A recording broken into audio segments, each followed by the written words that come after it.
Hola, ¿cómo les va? Tengan todos muy, pero muy buenas noches.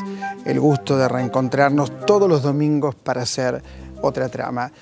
El viernes fue el Día de la Mujer. Yo preguntaba, y siempre me lo pregunto, si tiene que haber un Día de la Mujer. Digo, ¿por qué, no? Día del Hombre, ¿por qué Día de la Mujer? Pero gente que sabe mucho más que yo me dice, mirá, no están equiparados en todo el mundo los derechos de la mujer y los del hombre. En ese sentido, me parece un argumento muy, muy fuerte. Y hay una mujer que yo admiro en este país, que quiero mucho, que es una amiga permanente de este programa. Diría, es la mujer en la Argentina, que para mí significa todo lo que una mujer puede hacer en defensa de los derechos humanos. Me refiero a la querida Estela de Carlotto. Entonces, este programa decidió comenzar con Estela de Carlotto. Hemos dado vuelta a la historia que pretendió la dictadura cívico-militar. La perseverancia nuestra no tiene límites. Hemos demostrado que el hombre es más frágil que la mujer ante el dolor. Y uno no es que esté acostumbrada, pero sí sabe que tiene que seguir haciéndolo y el compromiso es para siempre. Si hay alguien que ha peleado toda la vida con justicia y con esa dulzura enorme que tiene, es Estela de Carlotto. Y si hay algo por lo que los argentinos podemos sentirnos realmente orgullosos de este país, es por las madres y por las abuelas de Plaza de Mayo. Eso nos hace sentir siempre, sí, muy anchos, muy felices de ser argentinos y de tener semejantes madres y abuelas. Bien, está en el estudio Bettina González, premio Tusquet de novela, con una muy buena novela que es Las Poseídas, que tiene que ver con dos personajes centrales, pero también tiene que ver con el asomarse al mundo en un momento determinado y en un clima bastante opresivo, como es un colegio de monjas. Vamos a hablar con Bettina a lo largo del programa. Tengo al amigo Horacio González, que usted lo conoce muy bien, y este libro, yo le decía a Horacio fuera de cámara, con qué coraje hablan de todo. Hablan de historia, hablan del mundo, hablan de Latinoamérica, pero también hablan de sus propias vidas en relación con la historia. Está el elenco de Vago, una obra que no me canso de recomendar en el Teatro del Abasto, que para mí es una estética del conurbano bonaerense. Está el elenco, aquí vamos a hablar con la gente de Vago, pero ya mismo voy a saludar a Horacio González, que llegó al estudio, vino caminando desde la biblioteca, lo cual es una manera de aprovechar el paisaje. ¿Cómo estás, Horacio? Bueno, ¿qué tal, Osvaldo? ¿Cómo andas? ¿Estás bien? ¿Cómo surge la idea de hacer historia y pasión? Y yo decía, casi no hay tema que no toquen. Bueno, porque es una conversación que no tiene una estructura fija y hay una vieja amistad de por medio, con muchas querellas a lo largo del modo en que los tiempos nos encontraron opinando. Hay una opinología, ciencia sumamente desprestigiada,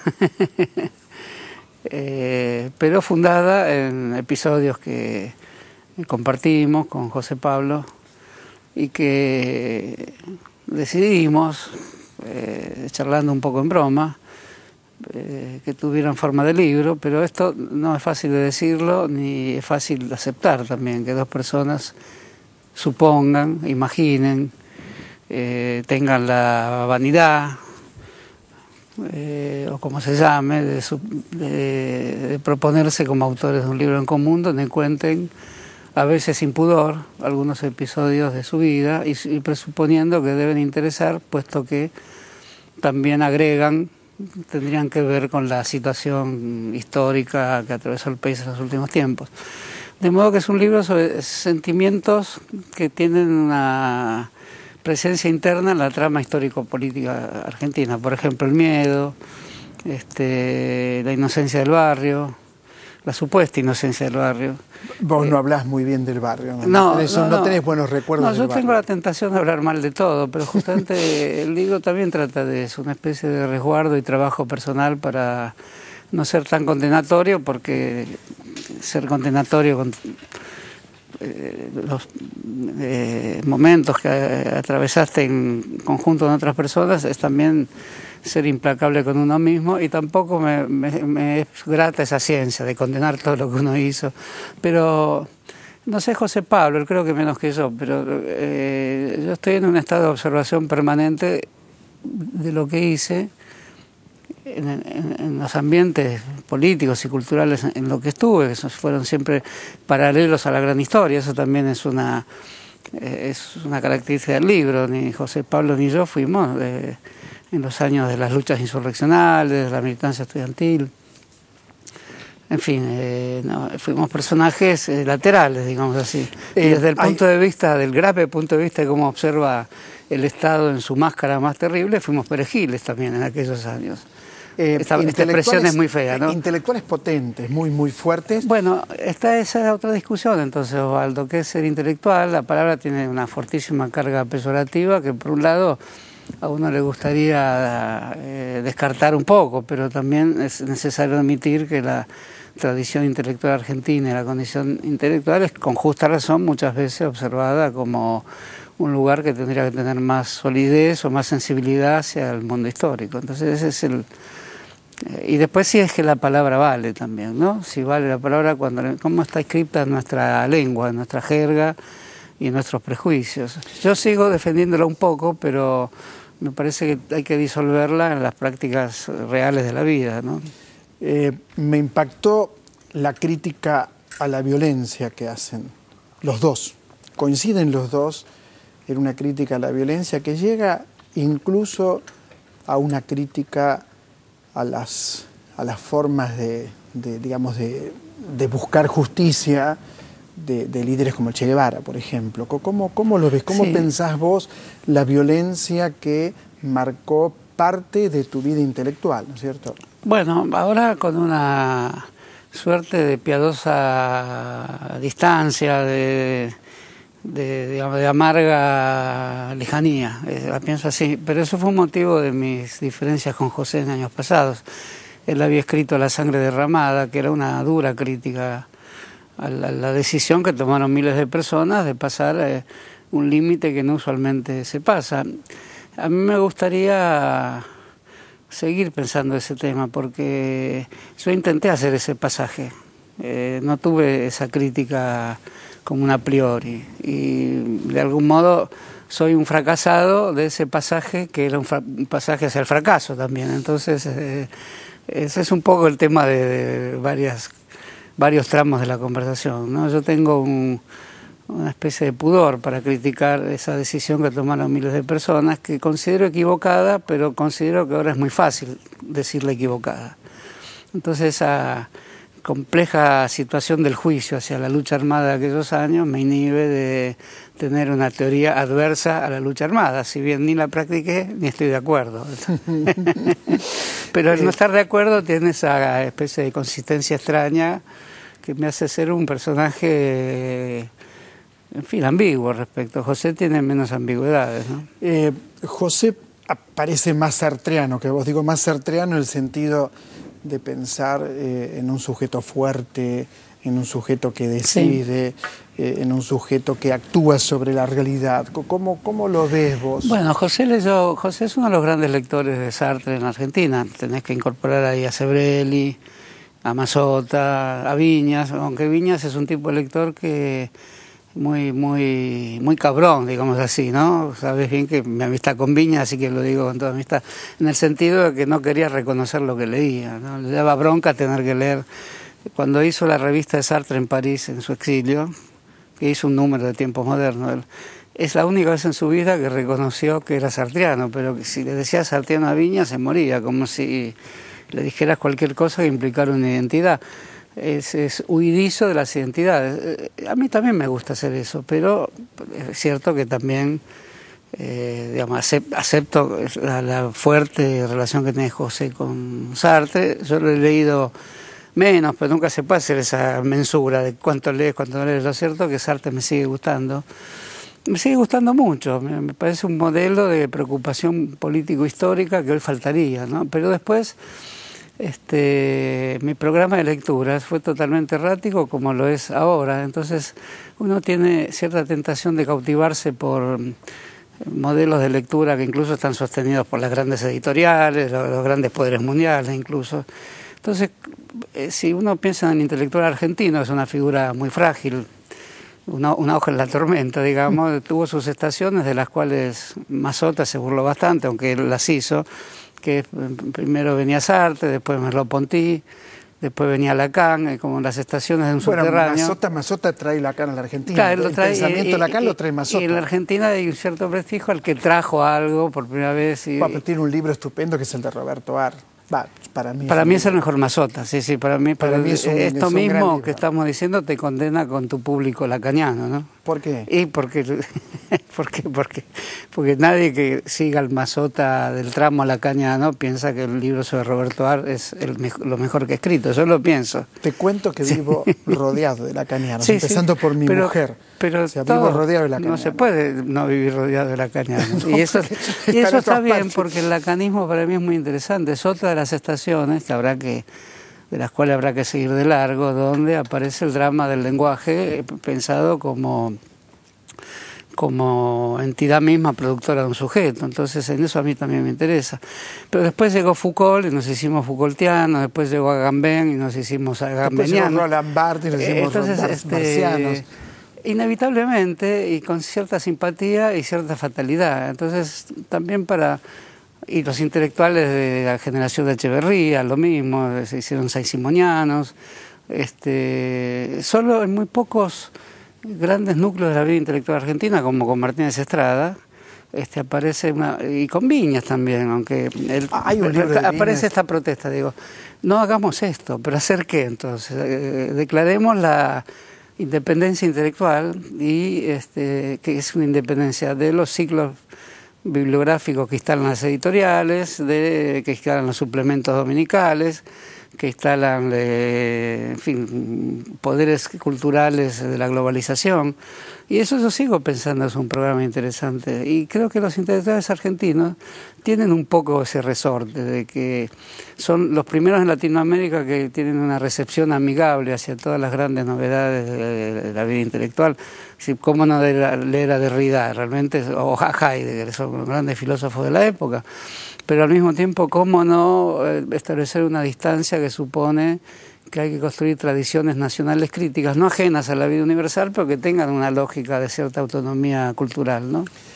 Pero cuando uno lee tu libro sobre Perón, hay esa deriva intelectual que vos hablás, de pronto está presente en ese libro con una enorme potencia. Es la mejor biografía de Perón que existe, eso lo sabés. No me vengo a enterar acá en la televisión argentina. Entérate, es la más profunda, es la más sutil. Es un gran libro. Bueno, no fue bien recibida por mis amigos más peronistas, digamos, ¿no? Intenté verlo a Perón como un cruce de tradiciones intelectuales provenientes de Europa, en gran medida, que es la fuerte vida intelectual del pensamiento militar europeo, desde Clausewitz en adelante, ¿no?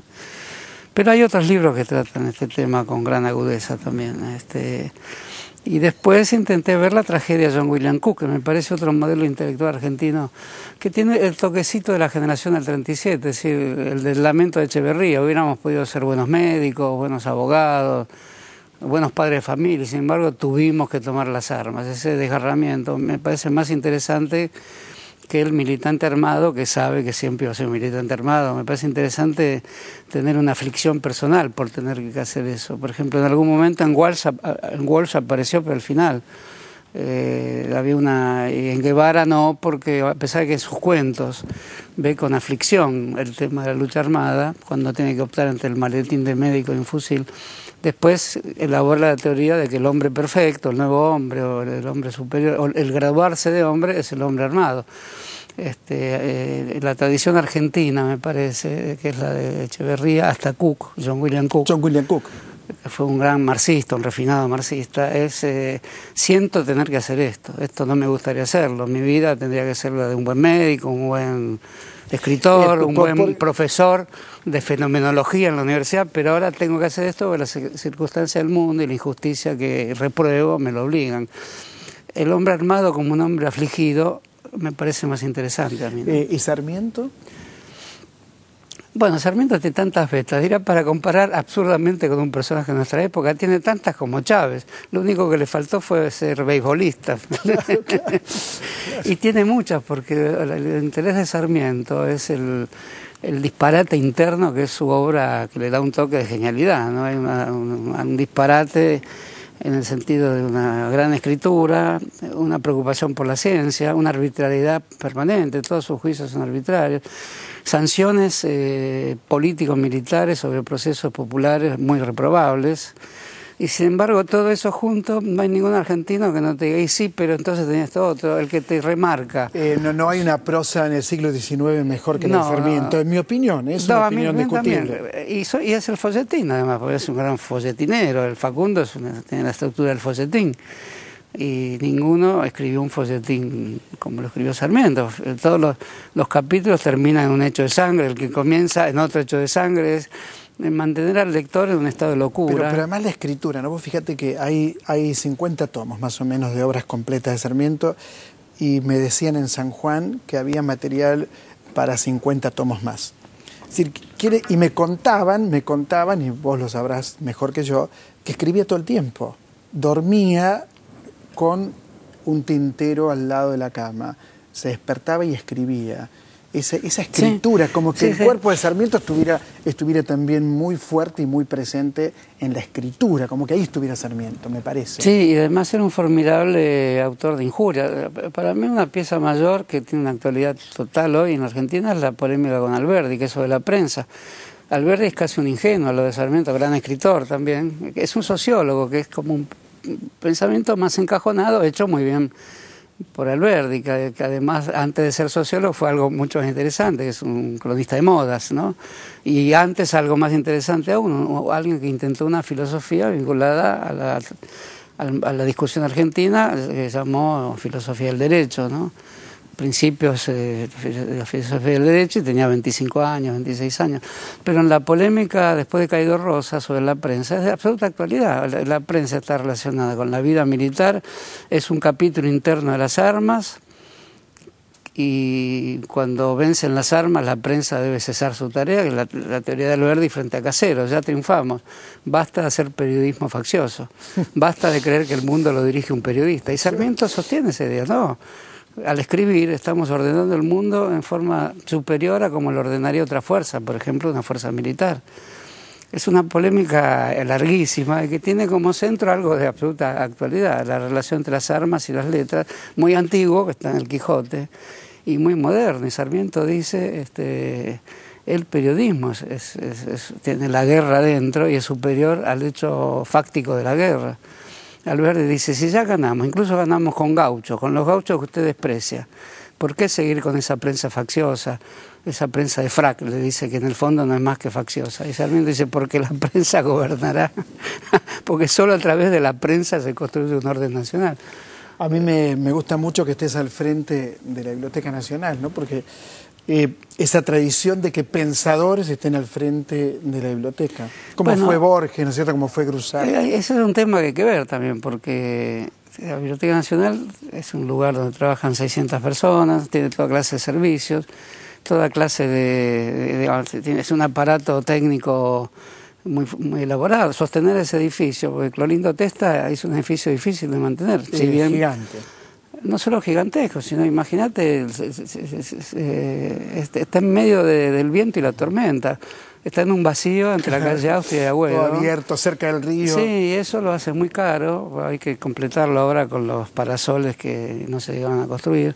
Y mantener eso exige un cuerpo de personas dedicadas a mantenerlo en el suministro de electricidad, de energía, informático, etcétera, que no solo es caro, sino que efectivamente lo hace un edificio muy característico de la zona, en su rareza, digamos, y muy y exigiendo administradores, conocedores de tecnologías de todo tipo, que habría que, esto que decís vos, de que haya alguien vinculado a la vida intelectual como director, es muy difícil que los países se saquen de encima esto, pero si escuchás verdaderamente lo que se piensa en las personas que piensan del Estado, decís, no, dejemos de nombrar a estos locos que no saben nada de electricidad, de informática. Sí. No es exactamente en mi caso, ahora hasta sé de electricidad.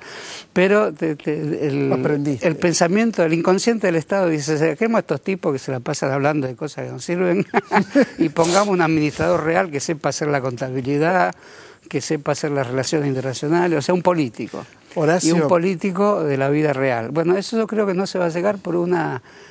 No porque no se quiera, no se va a llegar porque todos los estados y países todavía, aunque no les gustan confesarlo demasiado, hay un cierto respeto a la vida, un cierto respeto a la vida intelectual. Horacio, ¿una reflexión sobre Chávez?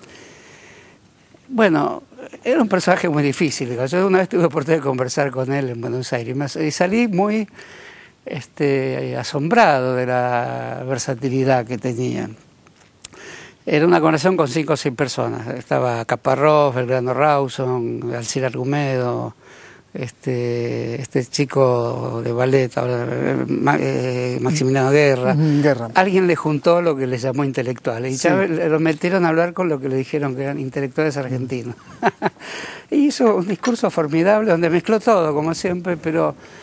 dio una clase de Gramsci. O sea, bueno, ¿cómo Chávez va a dar una clase de Gramsci? Él citaba Gramsci. Sí, pero no solo lo citó, te digo que le dio una clase sobre Gramsci a nivel de lo que se estudia en la carrera universitaria, con un fuerte conocimiento y una fuerte sensibilidad respecto a lo que fue Chávez en la historia de la izquierda italiana, pero Gramsci en la izquierda italiana. Y después pasó a Simón Rodríguez, que es realmente un fundador de la nación venezolana en el exilio, tan grande como Bolívar. Sí, sí, el maestro Bolívar, ¿te acuerdas? Es el maestro Bolívar, pero su escritura es un Sarmiento errante. Sí, sí. Y que está al nivel de Sarmiento, y a veces es mucho más interesante que Sarmiento, mirá lo que te digo. Entonces recitó grandes párrafos de memoria de un escritor que tenía una especie de locura interna, Simón Rodríguez. Entonces era un memorista que te asombraba, no solo desarrollando un tema con pertinencia, sino con una memoria que lo llevaba a recitar cartas de Bolívar, eso todo en la reunión que yo vi, ¿no? Y me pareció asombroso que la memoria, en vez de ser lo que nuestras maestras, las maestras más avanzadas condenaban, no estudien de memoria, tienen que comprender el concepto. Y bien Chávez que su memorismo, o sea, el arte de la memoria, que es el arte de los antiguos también, era una forma de comprender el concepto también. Me pareció un personaje muy, pero muy sutil. Y puedo contar muchas anécdotas de esa reunión, porque cantó un bolero como hacía siempre. Entonces esa mezcla de bolero y Gramsci, la verdad que te volvía loco. Para el estilo argentino, sí, sí, este hombre, pura seducción. Y te digo que fue hace mucho que pasó esto. Maestro, una anécdota picante. Preparamos un homenaje a Chávez. No, y Caparrós, que no podía nunca con su genio, le dijo, dígame, usted no se cansa de ser usted, porque había mucho yo en Chávez. Caparrós cree que eso es ingenioso. No, pero no lo quiero criticar. Estoy distanciado de él, pero le hizo la pregunta que él creyó ingeniosa. Sí. Quiero decir, estoy distanciado porque tengo un cariño por todos los personajes con los que uno tuvo amistad y aún hoy espero hasta volver a hablar con él. Pero le hizo la pregunta atrevida, ¿no se cansa de ser usted? Porque claro, era dominante en la conversación. Y Chávez no solo no se enojó, sino que hizo ahora no me acuerdo, una gran broma sobre la dificultad de ser uno, o sea que no, ni siquiera lo intimidó Caparrós a Chávez. Ni eso. Horacio, gracias. Bueno, como siempre, quédate donde estás, no te vayas a ir porque se vuelven locas las cámaras. Bueno, gracias, no, muchas gracias.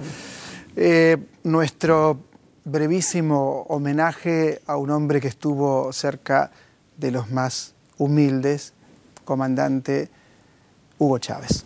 Lo vemos.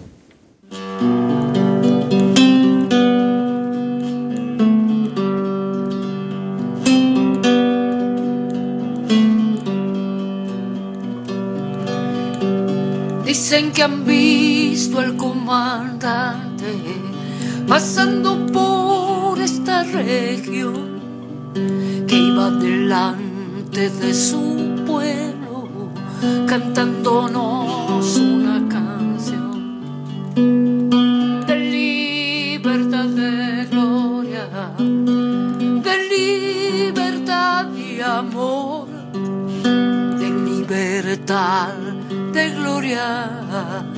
de libertad, de amor.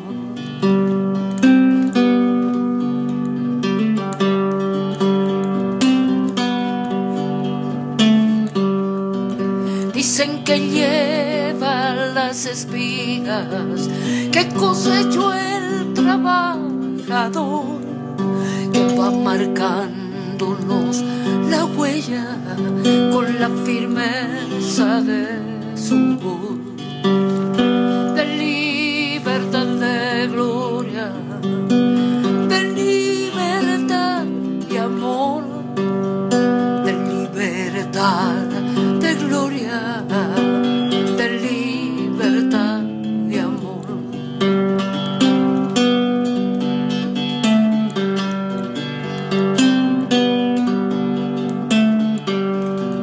Que nos empuja hacia el camino que por la América sembró, esta esperanza que nos une en la mismísima canción.